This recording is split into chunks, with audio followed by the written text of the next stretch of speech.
하나님 말씀 보겠습니다. 오늘 이 밤에 하나님께서 우리에게 주시는 말씀 사사기 6장 19절로 24절까지의 말씀입니다. 구약성경 사사기 6장 19절로 24절까지의 말씀, 우리 다 찾으신 줄 알고 함께 한 목소리로 봉독하겠습니다. 기드온이 가서 염소 새끼 하나를 준비하고 가루와 네바로 무교병을 만들고 고기를 소쿠리에 담고 국을 양푼에 담아 상수리 나무 아래 그에게로 가져다가 드리매, 하나님의 사자가 그에게 이르되 고기와 무교병을 가져다가 이 바위 위에 놓고 국을 부으라 하니 기드온이 그대로 하니라. 여호와의 사자가 손을 잡은 지팡이 끝을 내밀어 고기와 무교병에 대니 불이 바위에서 나와 고기와 무교병을 살랐고 여호와의 사자는 떠나서 보이지 아니한지라. 기드온이 그가 여호와의 사자인 줄 알고 이르되 슬프도소이다 주 여호와여, 내가 여호와의 사자를 대면하여 보았나이다 하니, 여호와께서 그에게 이르시되 너는 안심하라, 두려워하지 말라, 죽지 아니하리라 하시니라. 기드온이 여호와를 위하여 거기서 제단을 쌓고 그것을 여호와 살롬이라 하였더라. 그것이 오늘까지 아비에셀 사람에게 속한 오브라에 있더라. 아멘. 저는 오늘 본문 말씀 사사기 6장 19절로 24절 말씀을 통해서 여호와 살롬이라는 제목으로 주의 말씀을 선포하겠습니다. 현대를 살아가는 많은 사람들은 지금 전 세계적인 바이러스의 유행 속에서 불안감을 안고 살고 있습니다. 일부 제약회사, 그러니까 백신을 만들어내는 그런 회사에서 높은 성공률을 자랑하는 백신을 개발했다고 주장하지만 정작 그 약에 대한 부작용에 대해서는 책임을 지지 않는다는 부작용 면책권이라는 것을 각국 정부에 요구하고 있습니다. 보통 백신의 개발은 10년 정도의 시간이 필요하고 안정성을 검증하는데도 상당한 시간이 걸리지만 이 코로나 바이러스의 전염력이 워낙 강하기 때문에 1년 만에 백신을 급하게 개발해냈기 때문입니다. 많은 사람들이 백신이 나오면은 이제 우리가 불안감에서 해방된다라는 생각을 가지고 있었는데, 사실 이 백신 개발 업체에서도 시간에 쫓기다 보니까 예상치 못한 부작용이 있을 수 있다는 생각을 가지고 백신을 만들고 있는 것입니다. 이런 소식을 접하면 우리는 인생 가운데 우리가 가지고 있는, 인생에서 소유할 수 있는 불안함이 없는 그 평안이라는 것이 얼마나 큰 하나님의 선물인지를 깨닫게 됩니다. 지금 많은 사람들이 꿈꾸는 것은 무엇일까요? 대부분의 사람들은 큰 인생의 성공을 당장 바라지는 않습니다. 그저 예전에 누렸던 평범한 일상, 마스크 없이 친구들과 대화하고 또 포옹도 하고 땡스기빙이나 크리스마스 또 연초에 가족들과 함께 모여서 식사를 하고 하는 이런 소소한 일상의 회복을 꿈꾸지요. 왜 그럴까요? 이전에는 이러한 일들이 당연하게 행해지던 것인데 이제는 그렇게 하지 못하기 때문입니다. 이전에는 그런 것들이 너무 당연한 것들이었죠. 또 누가 묻지 않아도 당연히 모여서 밥을 먹고 함께 교제하는 게 너무나 자연스러웠습니다. 그러나 이제는 환경과 상황에 제약을 받게 되었죠. 이런 자연스럽고 당연한 일들은 위험한 일로 간주되고 가급적 피해야 하는 상황이 된 것입니다. 어떻게 이런 일들이 우리에게 닥쳤는가? 다 이해할 수 없지만 우리가 이 상황 가운데서 한 가지 기억해야 할 것이 있습니다. 우리가 이제까지 누렸던 그 삶의 모든 부분에서 우리의 삶을 지탱해 주던 하나님의 손길을 너무도 당연하게 생각했다는 것입니다. 그것을 우리는 일상이라고 생각했습니다. 그런데 지금 보니까 그 모든 일들이 단순한 일상이 아니라 하나님께서 우리에게 주신 매일매일 베풀어 주시는 은혜였다라는 것입니다. 예수님은 우리가 모든 피조물들보다 귀한 존재로 하나님의 은혜를 받고 있는 존재임을 말씀하셨습니다. 마태복음 6장 26절에 보면 공중의 새를 보라, 심지도 않고 거두지도 않고 창고에 모아들이지도 아니하되 너희 하늘 아버지께서 기르시나니 너희는 이것들보다 귀하지 아니하냐라고 그렇게 말씀합니다. 하나님께서는 만물을 창조하시고 다스리시는 분이십니다. 하나님의 손길이 있었기에 새들도 먹고 마시면서 이 땅에서의 삶을 이어갈 수가 있는 것이죠. 그런데 이 새들보다도 존귀한 존재가 있다고 예수님이 말씀합니다. 그들이 누굽니까? 바로 하나님을 믿는 성도들입니다. 그렇기 때문에 하나님은 새들보다도 더 큰 관심을 우리에게 두시고 우리의 인생을 지탱할 수 있는 매일매일의 은혜를 우리에게 베푸셨던 것입니다. 모든 일상을 포함해서 하나님은 은혜의 손길을 날마다 우리에게 베푸셨습니다. 그럼에도 불구하고 우리는 이것을 당연히 여겼고 이제 질병으로 일상을 잃어버리게 되니 그제서야 그것이 하나님의 은혜였음을 알게 되는 것입니다. 예수님의 말씀과 우리의 처한 상황을 보면서 우리는 무엇을 깨닫게 될까요? 참된 평안이라고 하는 것은 인간이 스스로 만들 수도 없고 보존할 수도 없고 유지할 수도 없다는 사실입니다. 그렇다면 우리가 처한 상황 가운데서 이 땅 가운데 참다운 평안을 회복하는 길은 어디에 있을까요? 참된 평안을 회복하는 길은 첫 번째로 하나님께 회개하는 것에서부터 시작을 합니다. 기드온이 살았던 시대는 두려움과 공포 속에서 하루하루를 살아가야 했던 암울한 시대였습니다. 이스라엘 사람들은 미디안 사람들로부터 고통을 받았지요. 그 정도가 어느 정도 심한지 사사기 6장 2절 말씀에 보면 이스라엘 사람들이 산속 동굴과 산성을 쌓고 미디안 사람들을 피해서 살았습니다. 미디안 사람들이 왔다가는 정말 먹을 수 있는 모든 것들을 다 빼앗아 갔고 낙타를 많이 이끌고 수많은 사람들이 한꺼번에 쳐들어오기 때문에 그들이 한번 오는 것은 마치 메뚜기 떼가 농작물을 휩쓸고 지나가는 것처럼 그 뒤에 남아있는 것은 아무것도 없었습니다. 사사기 6장 1절 말씀에 보면 미디안 족속이 7년 동안 이스라엘 족속을 괴롭히게 된 원인이 있었다고 말합니다. 그것은 이스라엘 백성들이 하나님 앞에 죄를 지었기 때문이라는 것입니다. 1절에는 여호와의 목전에 악을 행했다라고 그렇게 이야기하는데 구체적으로 어떤 죄였을까요?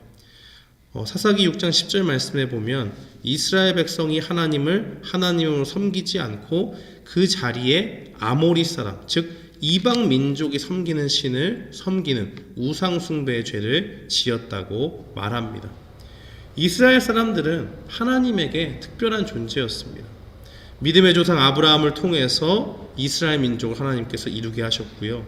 그들이 애굽에서 종로로 탈 때 고통 가운데 신음하는 그들의 목소리를 듣고 모세를 세우시고 애굽 땅에서 나오게 하셨습니다. 완악한 그들이 하나님의 백성을 놓아주지 않을 때 10가지 재앙을 통해서 하나님의 크신 능력을 보이셨고 그 애굽의 군대가 쫓아오는 과정 가운데서도 하나님께서 능력을 보여주셔서 홍해 가운데 그 모든 애굽 군사들이 수장당하는 역사를 하나님께서 이스라엘 백성들을 위해서 행하셨습니다. 또 그뿐만이 아니라 광야에서 가나안 땅으로 나아가는 그 여정 가운데도 함께 해주셔서 구름 기둥으로 또 불 기둥으로 그들과 함께 하셨고 그들에게 먹을 것을 주시고 만나 메추라기와 또 마실 물을 공급하여 주신 분입니다. 약속의 땅 가나안 땅에 들어가게 하셨을 때는 거기서 이스라엘 백성들이 승리를 거머쥘 수 있도록 하나님이 도와주셨고 여러 성읍들을 물리치고 그곳에서 그 땅이 주는 소산을 먹을 수 있도록 은혜를 베푸셨습니다. 이 은혜는 전부 하나님께서 그의 백성들에게 주신 것입니다. 그렇기 때문에 이 은혜의 수혜자인 이스라엘 백성들은 당연히 하나님의 말씀에 귀를 기울이고 오직 자신들이 섬길 자는 하나님밖에 없다 하는 신앙 고백을 가지고 살아가야 했습니다. 그런데 하나님을 섬겨야만 하는 이 사람들이 어떻게 되었습니까? 죄를 짓고 또 짓고 하게 된 것입니다. 그러한 죄의 결과로 인해서 극심한 고통 가운데 빠지게 되었습니다. 하나님께서 그 극심한 고통을 그들에게 주신 이유는 죄에 대한 징벌이기도 하지만 미디안을 통해서 자신의 죄를 깨닫고 하나님께 부르짖도록 만드시기 위함입니다. 죄를 회개하고 하나님께 돌아오도록 만드시려는 하나님의 크신 계획이 있는 것입니다. 1절로 다시 돌아가 보면 지금 이스라엘 백성들이 하나님 보시기에 악을 행한 것이 한두 번이 아니에요.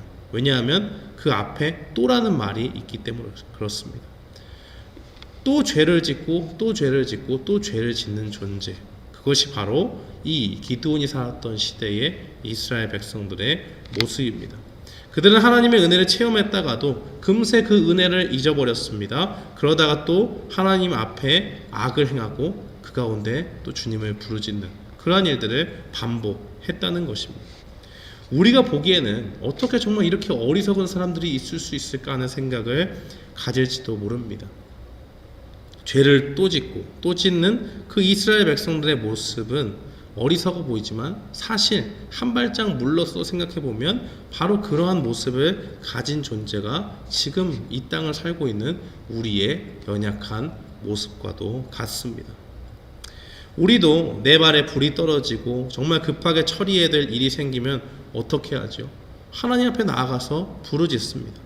그동안은 뭐 좀 살만해서 회개도 좀 적당히 하고 뭐 이렇게 살아도 별일 없이 잘 사나 보다 하면서 나의 죄들을 간구하며 살았습니다.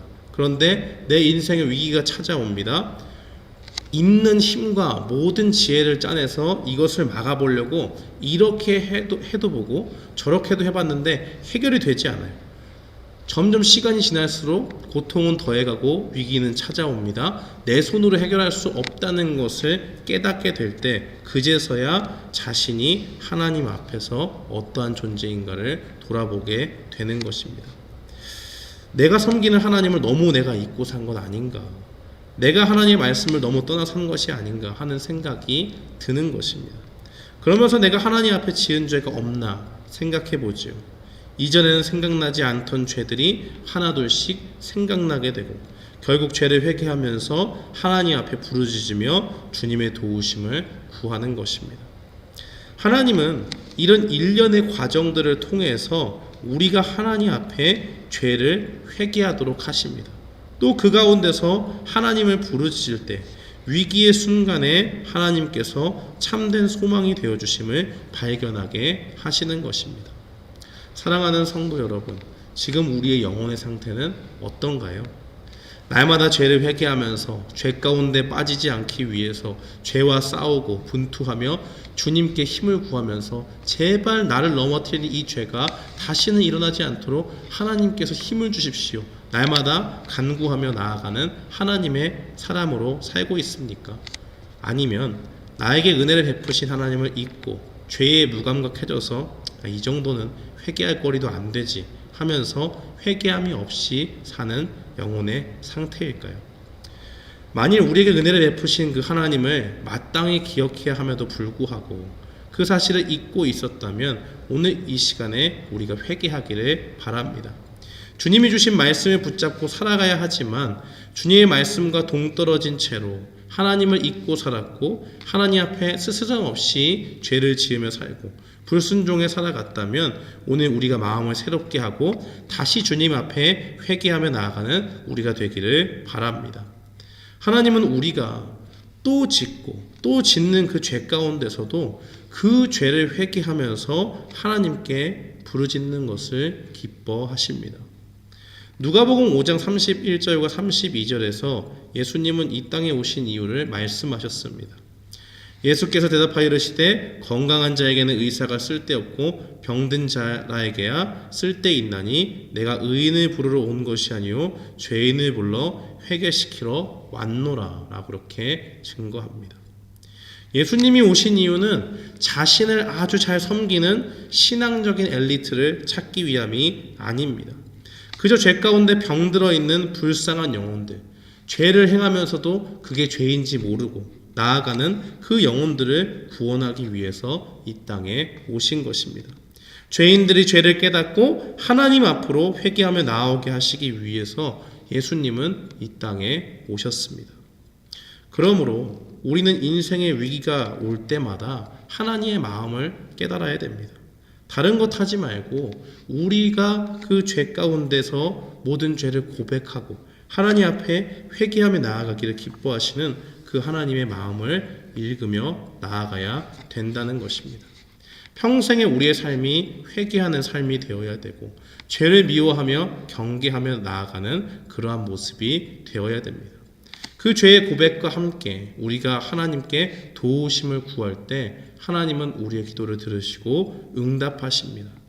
오늘 이스라엘 백성들 앞에 연약한 기드온을 미드온의 손에서 구원을 사사로 보내주신 것처럼 우리가 회개하며 부르짖을 때 응답하시는 하나님을 붙잡고 나아가면 하나님께서 우리 가운데 평안을 허락해 주실 줄 믿습니다. 둘째로 우리가 참된 평안을 얻는 길은 하나님이 우리와 함께 하실 때 평안이 있음을 기억해야 합니다. 오늘 하나님은 부르심을 받고도 확실한 표징을 받기 원했던 기드온은 자신에게 죽음이 임할 것이라고 생각을 했습니다. 출애굽기 33장 20절에 보면 하나님께서 모세에게 말씀하신 적이 있죠. 또 이르시되 네가 내 얼굴을 보지 못하리니 나를 보고 살 자가 없음이니라.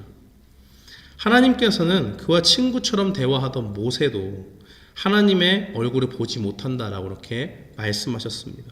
왜냐하면 하나님께서는 거룩하신 분이기 때문에 죄인인 우리가 그 앞에 주님을 대면하면 죽을 수밖에 없기 때문입니다. 기드온은 이전에는 알지 못했지만 자신에게 나타난 이 여호와의 사자가 하나님 자신이라는 것을 깨닫게 되었습니다. 그러자 모세에게 하신 말씀처럼 자신은 이제 죽을 수밖에 없는 상태이구나 하는 것을 깨닫게 된 것입니다. 그러나 그때 하나님께서 주님 앞에 두려워 떠는 기드온에게 은혜를 베풀어 주셨죠. 6장 23절 말씀에 보면 여호와께서 그에게 이르시되 너는 안심하라 두려워하지 말라 죽지 아니하리라 하시니라 라고 그렇게 증거합니다. 죽음의 상태에 놓여있던 죽을 수밖에 없던 이 기드온을 살려주신 분이 누구십니까? 바로 하나님이라는 겁니다. 이 구원의 하나님께서 자신을 살려주신 그 은혜를 기억하면서 제단을 쌓고 이름을 붙인 것이 바로 여호와 살롬인 것이죠. 평강을 주시는, 평안을 주시는, 평화를 주시는 그 하나님을 바라보게 된 것입니다. 기드온은 그때에 죽음의 두려움 가운데 떨던 영혼에게 생명을 보장하셔서 평안으로 이끄시는 그 하나님을 보았습니다. 하나님께서 그에게 찾아와 그와 함께 하시면 죽음의 위기가 와도 살 수 있는 평안이 주어진다는 것을 기드온은 그제서야 깨달은 것입니다. 이전에는 하나님께서 함께 하신다는 말을 해도 기드온은 수차례 그것을 깨닫지 못합니다. 하나님이 어떤 분이신지 이해하지 못했습니다. 12절 말씀에 보면 큰 용사여 여호와께서 너와 함께 계시도다 라고 그렇게 말합니다. 이 말을 했는데 기드온이 반응하는 것을 보십시오. 하나님이 함께 하시는 것 같지 않고 우리를 버리신 것 같다 라고 그렇게 이야기합니다. 16절 말씀에 보니까 여호와께서 그에게 이르시되 내가 반드시 너와 함께 하리니 네가 미디안 사람 치기를 한 사람을 치듯 하리라 하시니라 라고 그렇게 이야기합니다. 근데 이 말을 듣고도 기드온의 반응은 또 어떻습니까? 믿어도 될지 안 될지 모르겠으니까 내가 지금 말하는 분이 하나님이라는 증거를 좀 보여주십시오 라고 그렇게 이야기를 합니다.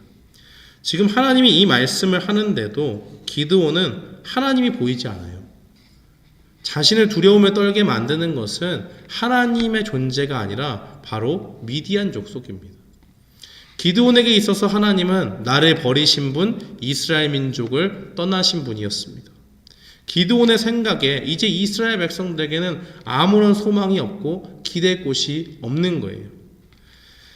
그들을 구원하시고 이 땅까지 이끄신 하나님께서 없는 것처럼 느껴지고 그저 미디안의 눈치를 보면서 사는 것이 삶의 전부인 것처럼 여겨진 그 삶을 바로 이 기드온이 살고 있었다는 것입니다.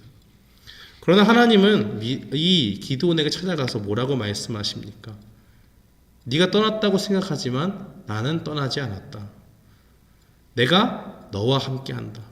내가 너를 그들에게 보낸다 라고 그렇게 말씀합니다. 자꾸 우리는 이 땅을 살면서 착각을 하게 됩니다. 내가 감당하기 힘든 삶을 내가 살아갈 때 원인도 따져보지 않고 무조건 하나님이 나를 버리셨다 말하고 삶을 포기해 버리는 것입니다. 13절 말씀을 보십시오. 큰 용사여 하나님이 함께 하신다라고 반응할 때 말씀을 하실 때 보통 건강한 신앙의 사람이었다면 어떻게 했을까요? 하나님께서 우리를 지으시고 우리 조상을 하나님께서 이제까지 인도해 주셨습니다. 그런데 우리가 하나님을 온전히 섬기지 못했습니다. 잘못했습니다. 우리의 죄를 용서해 주십시오. 이제 우리가 회개할 테니 하나님께서 미디안의 손에서 우리를 건져 주십시오. 이렇게 반응했겠지 않겠습니까? 그런데 기드온의 입에서 나온 것은 온통 원망뿐입니다. 하나님이 함께 하신다고 말하니까 어떻게 반응하죠? 아니 하나님, 지금 함께 하신다는 말이 나옵니까? 지금 우리 꼴을 보세요. 우리의 모습을 보십시오. 하나님의 백성이라고 하는 사람들의 삶의 모습을 좀 보십시오. 미디안이 쳐들어올까봐 두려워서 산으로 도망가고 굴로 파고들고 하는 그러한 모습을 보십시오. 나조차도 밀을 포도주를 즙자는 거기에서 밀을 타작하는 나의 모습을 보십시오. 이게 어떻게 하나님이 살아계신 하나님이 함께 하시는 그 백성의 모습입니까? 예전에 애굽에서 나올 때 행했던 그 이적들이 있었다고 들었는데 왜 그게 지금 나타나지 않죠? 하나님께서 우리를 완전히 버리신 게 아닙니까? 그렇게 말하고 있는 것입니다.